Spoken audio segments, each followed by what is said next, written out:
Hello there everyone, it's Ryan Liberty, and in this video I'm going to answer the question, what is codependency? Is that alright? Can we do that? Is that cool?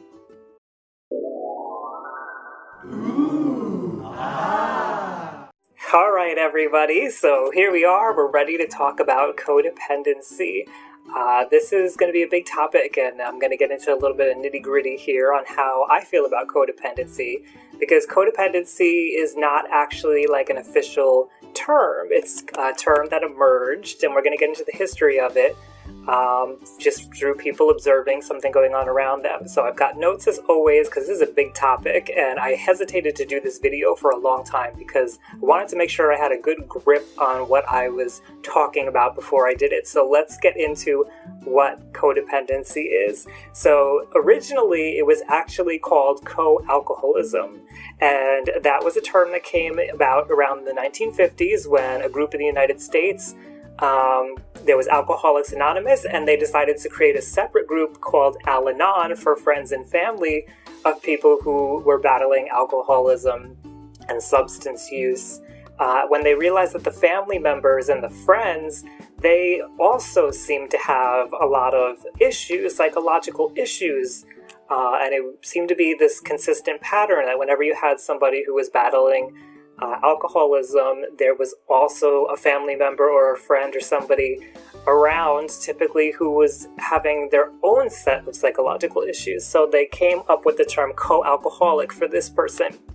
Now, the shift towards using the word codependency happened as it was realizing that this was going on, and these groups started getting together. So they decided that it was better to call it codependency because it didn't just happen when it was around an alcoholic. It also happened around people who knew somebody with a mental illness, for example. There were different situations where still the people around somebody wound up with these same set of issues. So they decided to move towards codependent instead of co-alcoholic, and really quickly there was this cultural shift. A bunch of books were published about, there was a book about women who love men kind of more than themselves, and then the popular book, 1986 book, Codependent No More, was written, and because that was the title, Codependent, the word codependent kind of became a part of our culture. So same year, Codependence Anonymous, also part of the Alcoholics Anonymous Al-Anon family, came about, and so codependency kind of cemented itself as a term. Now, in 1987, the following year, there was a psychologist, and I may mess up the name, so I apologize, Timon Cermak, and he proposed to the DSM that in the next revision, they include codependent personality disorder, and he came up with a number of things to define codependent personality disorder. I'll try to run through them quickly here. So, an investment of your self-esteem, in the ability to control yourself and others in the face of consequences, and these are not official, so don't use these to try to diagnose anybody. Remember, codependent's not an official word. Assumption of responsibility for meeting others' needs due to the exclusion of acknowledging your own needs, enmeshment in relationships with personality disordered, chemically dependent, or other disordered individuals, and then 3 or more of the following: excessive reliance on denial, constrictions of emotions with or without dramatic outbursts, depression, hypervigilance, compulsions, anxiety, substance abuse, has been or is the victim of recurrent physical or sexual abuse, stress, related medical illnesses, and has remained in a primary relationship with an active substance abuser for at least 2 years without seeking outside help. Now, the people who published the DSM, they decided that this was not going to be a personality disorder because there was not sufficient evidence to show that this was actually a phenomenon that was happening. There was not enough scientific backing to say that codependent personality disorder actually exists. So we've got that description there, and then if you go to, right before I did this video, I went to the Codependence Anonymous website and I kind of picked out what they define as codependency, and they say that there are different patterns that codependents typically exhibit. So they have denial patterns, low self-esteem patterns, compliance patterns, control patterns, and avoidance patterns. Now, when I've gone through the literature on codependency, and as I've talked to people and I've tried to get a feel on what exactly is going on here, I noticed that there were a lot of similarities in codependency and behaviors that I would see in personality disorders, which, makes sense if they were trying to include it as a personality disorder. But I noticed, narcissistic personality disorder, for example, there's a lot of things that kind of seem like they overlap a little bit.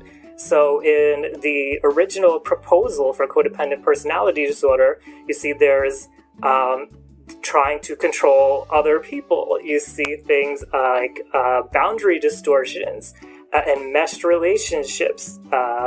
What else do we have here?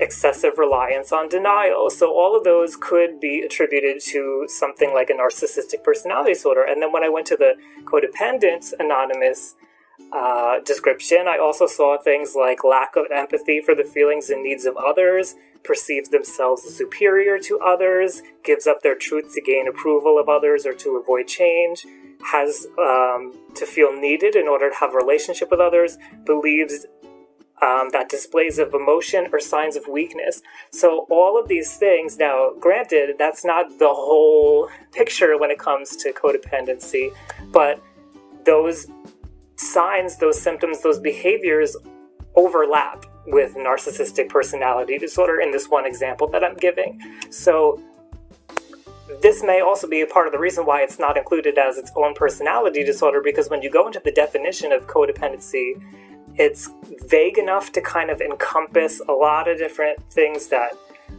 you would capture in other disorders. There's no reason that it should be its own disorder that we can see.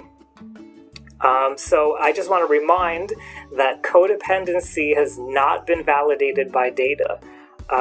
Some people in the research community, some clinicians, believe that codependency is just a positive trait or a positive quality of being a human being that has kind of like run amok and went a little bit too far. And so people who would normally just be loving and caring for somebody else, maybe a little bit selfless, it's gone to the extreme where they now have to please other people and reference other people for their self-esteem. But when it comes to codependency, for me personally, I don't believe that codependency should be even recognized as a valid term. I don't see any reason that we need to be using this word to describe what we see going on. I think that there are other things that are happening, and I use codependency for myself as an example of why the categorical model of looking at things like personality disorders is broken, and it's been broken for a while. It's just, not to criticize it too much here because it has had great utility. Categorizing things has been very helpful for the psychological community, but we know better now. We know that that is not as accurate as it could be. We know that when we use the categorical model, that things are very often comorbid. So a lot of things look like each other, so we're not really separating out exactly what's happening.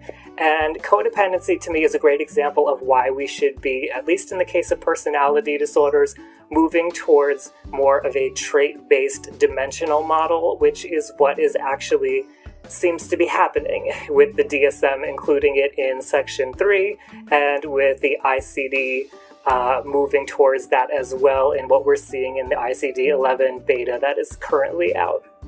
So that's what I have to say about codependency. I don't believe it's real. I believe we're just noticing things and putting a label on it without actually understanding what's going on, and we should be a little bit more cautious about that. Personal opinion, I think we're seeing things that you could see in narcissistic personality disorder, that you could see in borderline personality disorder, and we'd be better off using those terms than using codependent. or at least describing it a little bit more accurately. The one way that I would love to describe codependency is in terms of personality traits. I do have a video on personality traits if you want to take a look at those, because that is the way we seem to be headed when we discuss psychological personality disorders. So I want to know what your opinion on all of this is. What do you think about codependency? Can you see the parallels in some of these other personality disorders? What's going on here? What's your opinion? What have you noticed when it comes to codependency? Let me know and leave that down below in the comments for the rest of the community so we can all discuss it here. And thank you for taking the time to hear my opinion on codependency today. Do you give a about mental health? If you do, then I've got some free coloring pages I think you'll enjoy. Go ahead and click to get those. If you like this video, I have many more on YouTube. Subscribe to see the rest of them. And if you have any questions or comments, please leave those down below for the rest of the community and share with a friend. As always, I want to remind you that your life matters. Nobody can question your worth. However it is that you're feeling, whatever it is that you're going through, it's okay and you are loved. Thanks again for watching.